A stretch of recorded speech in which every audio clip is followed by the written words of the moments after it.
Torchlight carved long shadows across cold marble as she moved barefoot toward the corner, toward something draped in cloth that waited in silence.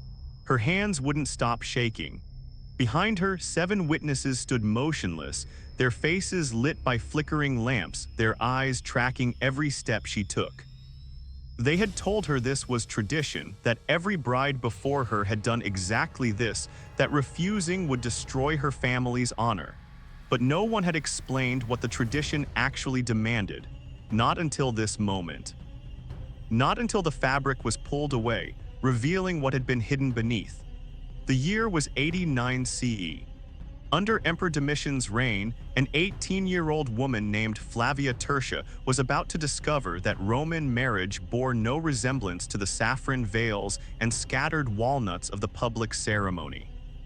What happened behind closed doors, witnessed by people who could later testify in court if needed, that was something entirely different. Something Rome's own historians would later struggle to describe. Something the Christian Church would spend centuries attempting to erase from human memory. Before we go deeper into this story, I'm genuinely curious where you're listening from right now. It amazes me how a ritual from 2,000 years ago can reach people across every continent today. Drop a comment and let me know. The wedding procession had possessed a certain beauty. Flavia had worn the traditional flame-colored veil marking her as a bride, her hair arranged in 6 braids bound with wool ribbons.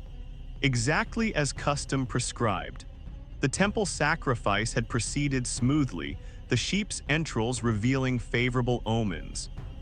Her father had signed contracts transferring her from his legal authority to her husband's authority, using ancient formulas that made the union binding under Roman law. She had spoken ritual words that generations of brides had spoken before her. Ubi tu Gaius, ego Gaia. Where you are Gaius, I am Gaia. The phrase meant she was no longer herself. She belonged to her husband now, to Marcus Petronius Rufus, a grain merchant 25 years older than her, someone she had met exactly 3 times before this day. But that ceremony was merely the legal beginning. What waited at the procession's end, through Rome's dark streets, inside the house she had never entered, in the room where witnesses were already assembled. That was where the true transformation would occur. That was where she would learn what Roman law actually required of a wife's body. The crowd surrounding the procession had sung obscene songs as tradition demanded. The Fescennine verses were explicit and crude, describing in graphic detail what would happen to her that night. Young men in the crowd shouted suggestions that made her face burn beneath the veil. Her mother had told her this was meant to drive away evil spirits through the power of laughter and embarrassment. But Flavia noticed her mother was not laughing. Her mother had wept while arranging her hair that morning, and her final words had been whispered like a warning. Do not resist. Whatever they require, do not resist. It only makes everything worse. They reached the house of Marcus Petronius Rufus as the sun disappeared completely. The doorway was decorated with wool and greenery, 2 torches marking this as a place where a marriage would be consummated according to law. The crowd grew louder, the songs more explicit. Someone threw walnuts at her, the shells catching in the folds of her dress, a fertility blessing that felt more like mockery.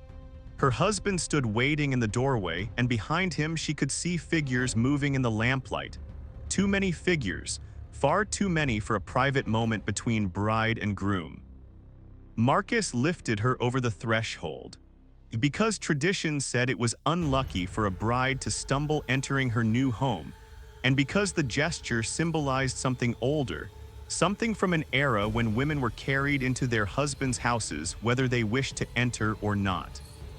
The door closed behind her, muffling the singing outside, and Flavia finally saw what was waiting in the atrium. An elderly woman in formal robes. A praenuba whose role was to oversee everything that would happen tonight. A priest of uncertain affiliation. 3 female slaves carrying basins and cloths. An older man with a leather bag of medical instruments resting at his feet. and in the corner, draped in fabric that concealed its exact shape, a wooden structure nearly 4 feet tall. The Pronuba stepped forward and took Flavia's hands in a grip that was firm, almost restraining, as though she expected Flavia to try to flee. "Welcome to your husband's home," the Pronuba said. "The sacred rites must now be completed." Here is what almost no one tells you about Roman marriage. It was not primarily a romantic union. It was a property transfer, documented and witnessed like the sale of a farm or a ship. Roman law classified marriage as conventio in manum, literally coming into the hand, which meant a woman passed from her father's ownership to her husband's. Before the late Republic, this transfer was absolute. A husband held the same legal power over his wife that he held over his slaves, including theoretically the right of life and death. By the imperial period, when Flavia walked that torchlit path, the law had softened somewhat. Women could own property. Divorce was possible under certain circumstances, but the fundamental principle remained. Marriage transferred a woman from one man's authority to another's, and like all significant property transfers in Rome, it required verification. Consider how Romans handled the sale of land. Witnesses observed the transaction. The property was inspected to confirm it matched the seller's description. Rituals invoked divine blessing on the transfer. Boundaries were walked, documents were sealed, and everyone involved understood exactly what was being exchanged. The Romans applied this same logic to marriage, with one crucial addition. The bride's primary value lay in her capacity to produce legitimate heirs. Her body was the property being transferred. Her fertility was the resource being purchased. And Roman law required that both be verified before the transaction could be considered complete. This is not interpretation. Roman legal texts state explicitly that a marriage was not valid until consummated. The consummation had to be confirmed by witnesses. Because otherwise, how could anyone be certain it had occurred? The bride's virginity had to be verified. Because otherwise, how could the husband be certain that any children she bore were his? Each of these requirements generated corresponding rituals. Rituals that made perfect sense within Roman legal logic. Rituals that horrify modern sensibilities precisely because that logic is so alien to how we understand marriage today. The Pronuba guided Flavia toward the draped figure in the corner. Flavia's heart was beating so hard she could hear it in her ears. The Pronuba's hand remained on her arm, firm and guiding, allowing no retreat. "You must greet Mutinus Tutinus," the Pronuba said. "You must ask his blessing before your husband approaches. You must offer yourself as tradition requires." Flavia reached out with trembling hands and pulled back the cloth. What stood beneath was a wooden figure carved with anatomical precision into the shape of a phallus. But this was not a small amulet like the ones that hung around children's necks to ward off evil. This was not a garden scarecrow meant to frighten intruders.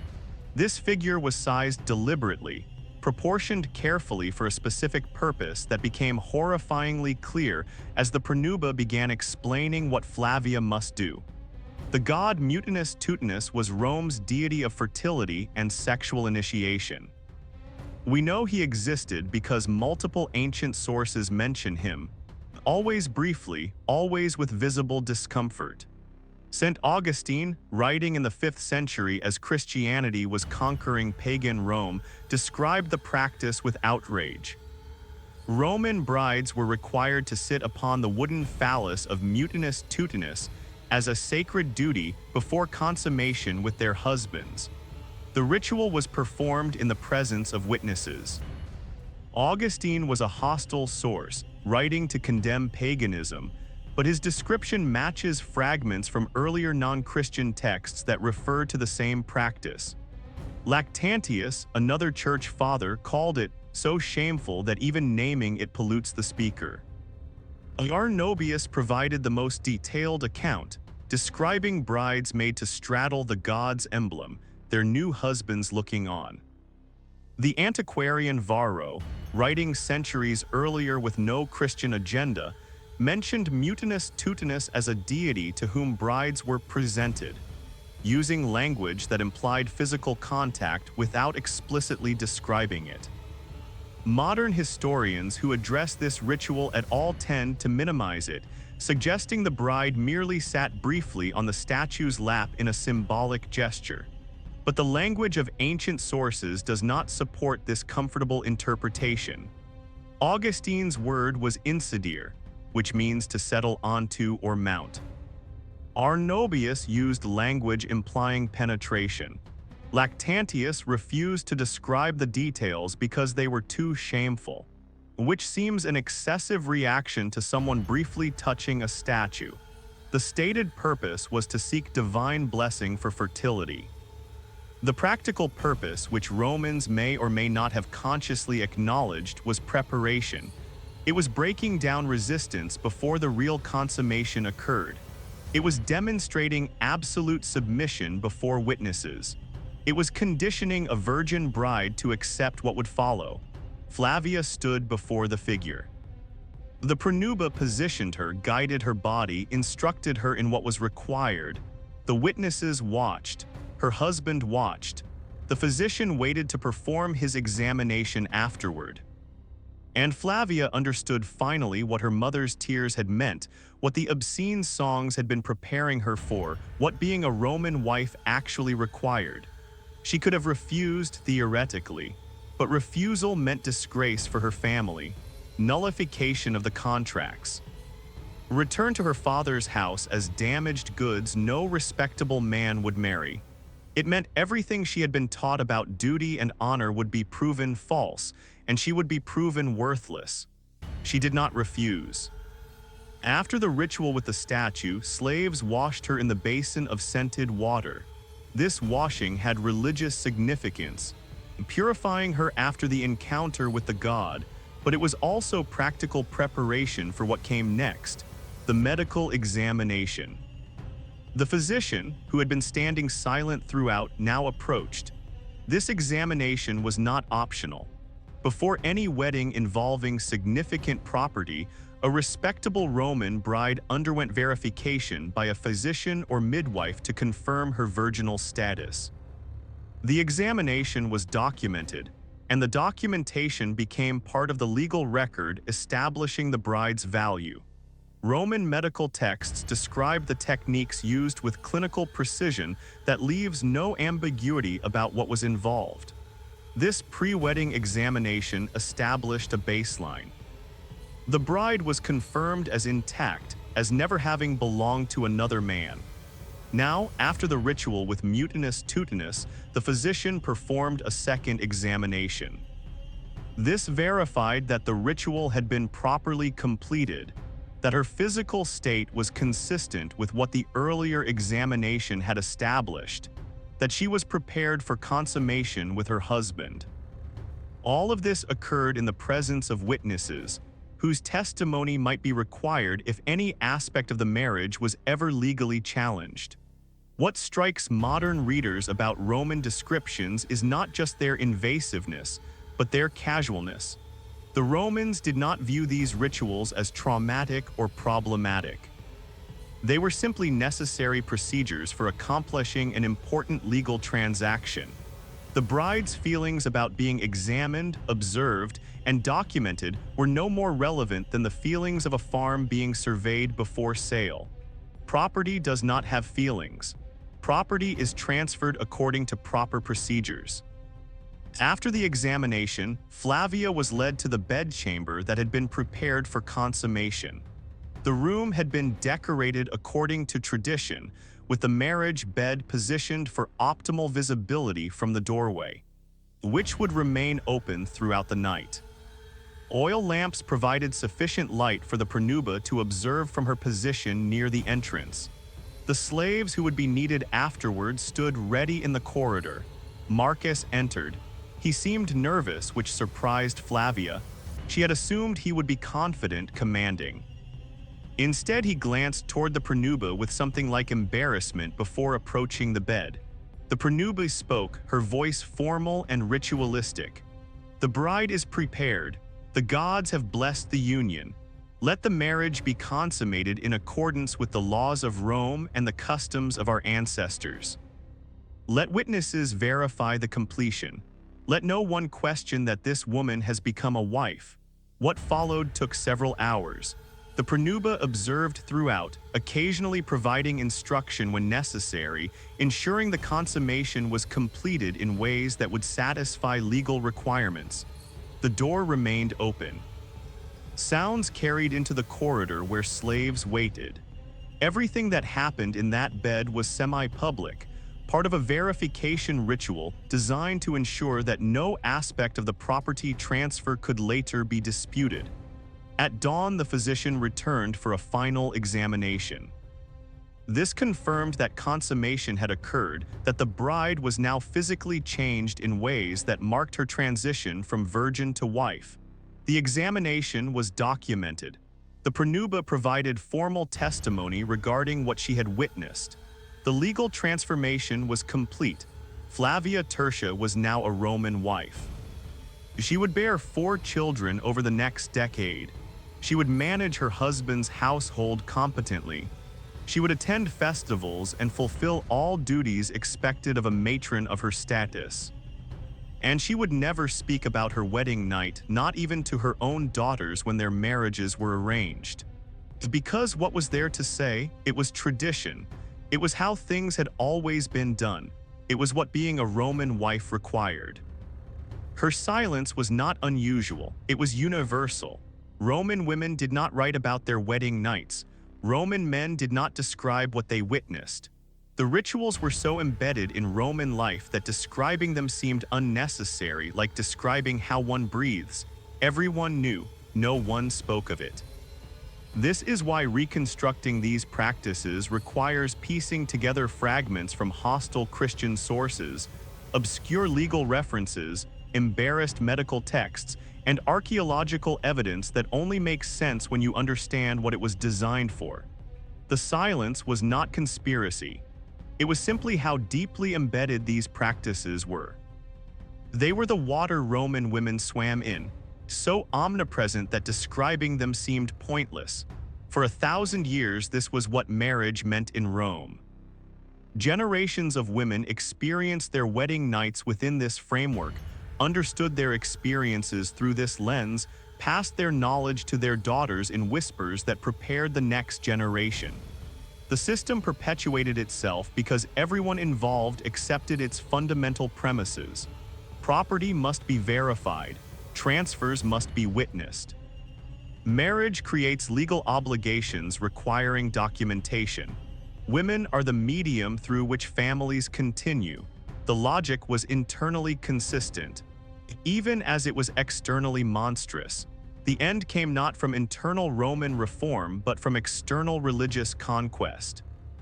When Christianity transformed Rome in the 4th and 5th centuries, it brought fundamentally different premises. If women had souls equal to men, they could not be treated as property requiring examination. If marriage was a sacred mystery, it could not include elements the church considered obscene. If modesty and privacy were virtues, the entire apparatus of witnesses and verification was offensive. The transition took centuries and was never entirely complete, but in cities and among educated classes, the old ways were systematically suppressed, and the suppression included destruction of evidence. Statues of Mutinus were smashed or buried. Texts describing wedding night practices were removed from libraries or allowed to decay. Paintings depicting traditional scenes were whitewashed. The Pronuba's role was transformed into something purely ceremonial. Within a few generations, detailed knowledge of what Roman weddings had actually involved was lost to everyone except scholars studying fragmentary surviving sources. The Christians who transformed Rome were not simply erasing embarrassing history. They were trying to build a new civilization on Roman foundations while denying what those foundations had actually supported. They succeeded so well that most people today have no idea what Roman marriage really involved. The comfortable myth of saffron veils and scattered walnuts replaced the uncomfortable reality. But fragments survive. Fragments always survive. Flavia Tertia died in the year 131 CE at approximately age 60. She had been a wife for over 40 years. What did she think about her wedding night and all those decades that followed? Did she remember it as trauma, as acceptance, as something between? Did she wish something different for her daughters, or did she accept that this was simply how things were? We cannot know. She left no writings. No Roman woman of her class did. The silence that surrounds these practices is the silence of women whose experiences were not considered worth recording, whose feelings about their own bodies were not considered relevant to the histories and legal texts that men produced. We know what was done to them. We do not know what they thought about what was done, but we know enough to understand why this history was erased. It revealed something uncomfortable about the civilization we have inherited. Rome is supposed to be the foundation of Western law and culture. Acknowledging what Rome actually did to its women complicates that inheritance. It suggests that civilization and brutality can coexist, that legal sophistication can exist alongside systematic dehumanization. The wedding night rituals of Rome are gone, but the women who experienced them were real. Flavia Tertia, her mother, her daughters. All the generations of Roman women whose wedding nights were rituals of verification and control. They lived, they endured, they were silenced. And now, 2,000 years later, we're beginning to ask what that silence protected and what it cost.